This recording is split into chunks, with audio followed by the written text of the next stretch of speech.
ஜூலை 6 சனிக்கிழமை. காலமுண்டு, ஒவ்வொன்றிற்கும் ஒவ்வொரு காலமுண்டு. வானத்தின் கீழ் இருக்கிற ஒவ்வொரு காரியத்துக்கும் ஒவ்வொரு சமயமுண்டு. பிரசங்கி 3:1.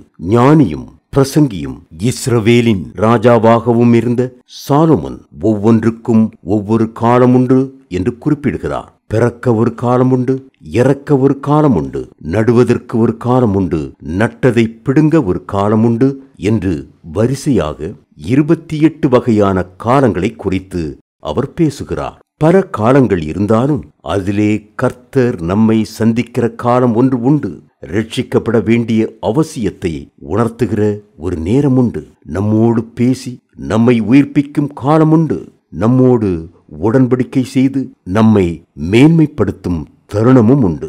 அன்று ஏசா தனக்கு கொடுக்கப்பட்ட கிருபையின் காலங்களின் தருணங்களையெல்லாம் தவற விட்டுவிட்டார். சேஷ்ட புத்திர பாகத்தின் மேன்மையையும் தகப்பனுடைய ஆசீர்வாதத்தின் சிறப்பையும் அறிந்து கொள்ள தவறிவிட்டார்.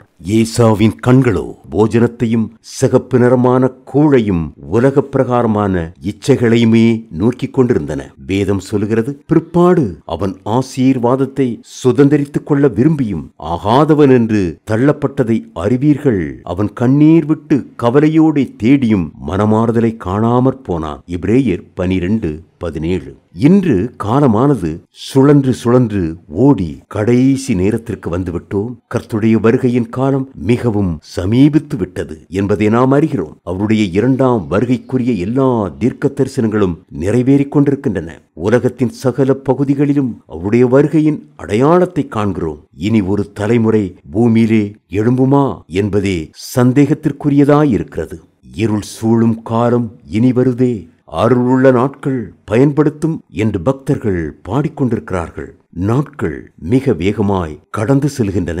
நாட்களின் வேகத்தை குறித்து என் நாட்கள் அஞ்சற்காரர் ஓட்டத்திலும் தீவிரமாயிருக்கிறது என்று யோபு சொல்லுகிறார். யோபு 9:25. நாம் இறுதியை நோக்கி வேகமாக சென்று கொண்டிருக்கிறோம். கர்த்தர் நமக்கு கொடுத்த தருணங்களை பயன்படுத்திக் கொள்ள வேண்டிய பொன்னான தருணம் இது. காலத்தின் அருமையை உணராமல் வாழ்கிற மக்களை குறித்து இயேசு கிறிஸ்து பரிதபித்து சொன்னார், மாயக்காரரே, பூமியின் தோற்றத்தையும் வானத்தின் தோற்றத்தையும் நிதானிக்க உங்களுக்கு தெரியுமே, இந்த காலத்தையோ நிதானியாமற் போகிறது என்ன?